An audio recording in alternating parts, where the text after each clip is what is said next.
Des murs mis à nu, une toiture en très mauvais état et sur certaines parties inexistantes. L'entrepôt des selles de Saint-Valery ne cessait de se dégrader jusqu'à ce début du mois de novembre. Une première phase de travaux d'urgence pour consolider un mur extérieur qui se faisait menaçant. Là, on voit bien, là la chaîne d'origine, et puis tout un espace qui a été remanié avec des blocs beaucoup plus fins pour essayer de redonner une autre configuration.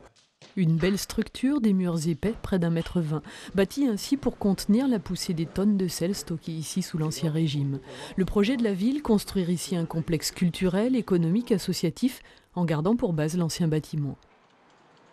Si demain on veut accueillir du séminaire de 300 personnes, c'est le seul endroit à Saint-Valery où ça peut se faire.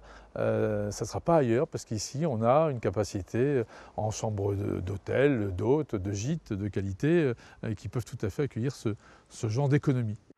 L'entrepôt de Saint-Valery, c'est la mémoire de la Gabelle, quand le commerce du sel servait d'impôt. C'est aussi l'histoire d'un port autrefois florissant. Le sel arrivait de Brouage, Guérande ou La Rochelle.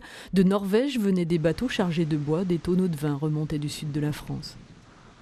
Saint-Valery aussi était réputé pour le stockage, la confection, l'emballage des harengs. Et on servait à la table du roi Louis XIV le hareng de Saint-Valery. Donc c'était dans des petites barriques, des petits fûts, c'était par des couches de sel et c'était estampillé avec le blason de la ville. Donc c'était une ville qui avait une activité économique redoutable.